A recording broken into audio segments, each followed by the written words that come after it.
Hey guys, how's it going? So I just wanted to kind of show you what I've been doing today.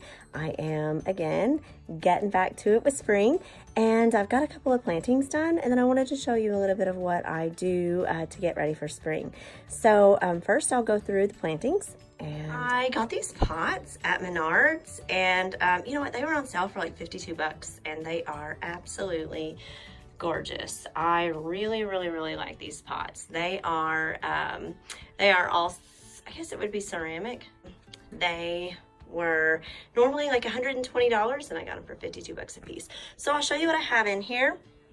The first plant that I bought, I really didn't know what I was going to do with it, but I just absolutely loved these plants right here. If you can see them, they are called Cyclamen. Let me see if I can turn around so you can see inside.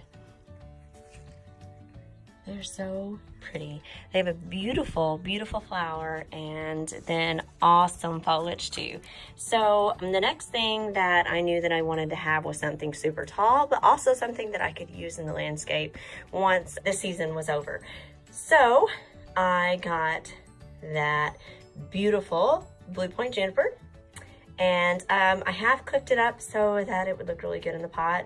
I thought about trying to do a spiral or something, but I decided that I wasn't going to get all that creative. I just kind of made sure that the edges were all cleaned up and that it had a nice conical shape.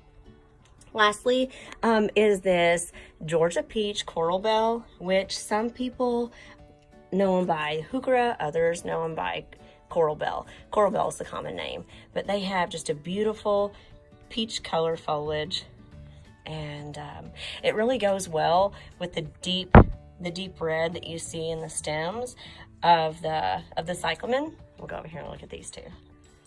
So I just really love these.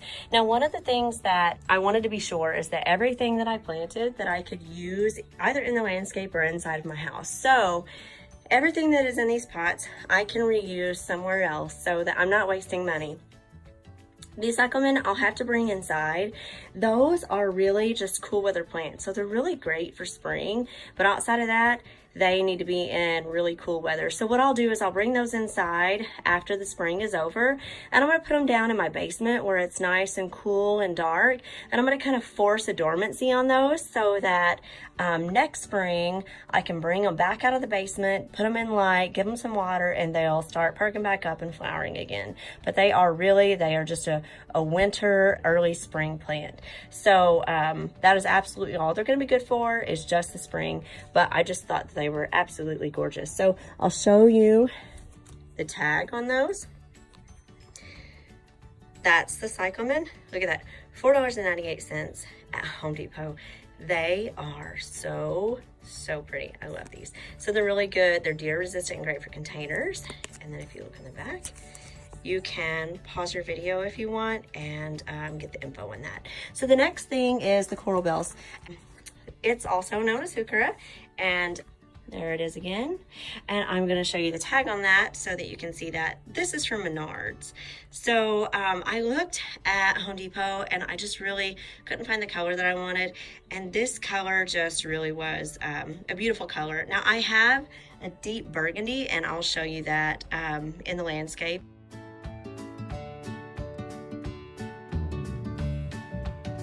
Gonna put this out there with that as well. So it's a Georgia Peach Coral Bell, and it is, let's see, clean that off a little bit for you, and you can pause your video on that if you need it. So, you know, partial shade, we are perfect for that, and we will keep these inside of the pots at least for the summer season. I think that they're really going to be great in here, and then I'll put them somewhere in the landscape. Lastly is the Blue Point Juniper.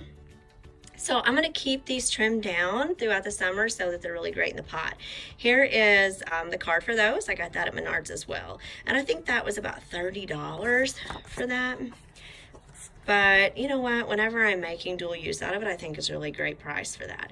So I am keeping it in that columnar form. Now you can do those spiral. You can also do these in a topiaries. But I've decided, again, just to keep that simple this season. So fast growing blue-green foliage, and it's great for grouping. And now it says to keep that in full sun, but you know what? I think that it's still gonna be okay. It'll be happy for the summer season in here. And if it starts to look like it's not happy, I'll put it somewhere else where I can use it. So now the next thing that I want to talk to you guys about is what I do during the spring to kind of be sure that our house is ready for the summer season. And that is this door. I love that our door is wood, but it's not a painted surface. So it really has to be treated. I don't know if you can see how dry the wood gets, and it kind of loses some of its color. Now I went ahead and I hosed the door off so that I could get all of the dust cleaned off. This is from a little screen that I put up sometimes when I hold the door open. But I'm gonna go ahead and treat the door. The same thing that I treat it with every single year is Old English. It's a scratch cover for dark woods. I really like this. My bottle is super dusty from where it's been in the cabinet. I'll put that on there so you can see that. I'll pause it. You can get this pretty much anywhere, Walmart, Home Depot, any store that is going to have cleaning things and home repair and stuff like that, cleaning products. Old English has been around forever, and it is a super great product, and I suggest this to anyone. Now, this is for dark woods. Obviously, you can see that my door is dark, and they have it in different colors so that you can treat different colors of wood. So I have light color for inside of the house for some of the oak wood. Now, not all of these cracks and scratches are going to come clean, but a lot of them do. So I will get my gloves on, and I'll show you what I do next. So I've given the bottle a really good shake, and just to make sure that everything in the bottle, there's no like sediment built up or anything. And then I'm gonna take an old rag, so just one that I've had around the house or has blown off the line out back and like a dog tore it up or something, because that totally happens here. Anyway, I'm gonna go ahead and use this old rag because it will be no good after this. And I'm gonna just dose it down with this Old English, and then we'll start working on the door.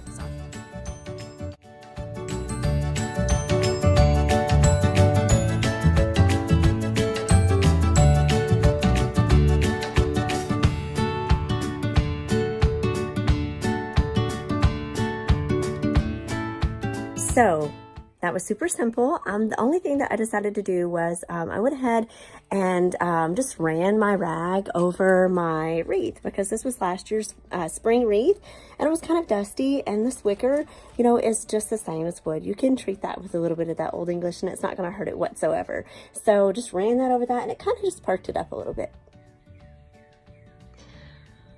Okay, and I got it all finished up, and so you can tell that there are still some areas that are showing the scratches. Like I said, it's not a perfect fix. You know, if I wanted a perfect fix, I would just have to go through and sand the entire door and completely refinish it. But for a spring touch-up and some good wood protection, I just really feel like that Old English is really great for that. A couple of things that I wanted to go through, though, were some super quick tidbit facts about these Cyclamen. You know, I had to learn a little bit about these whenever I got them. Something that is super important whenever you go to water these is to note that they grow from a bit of a bulbous crown. Let's see if we can find one.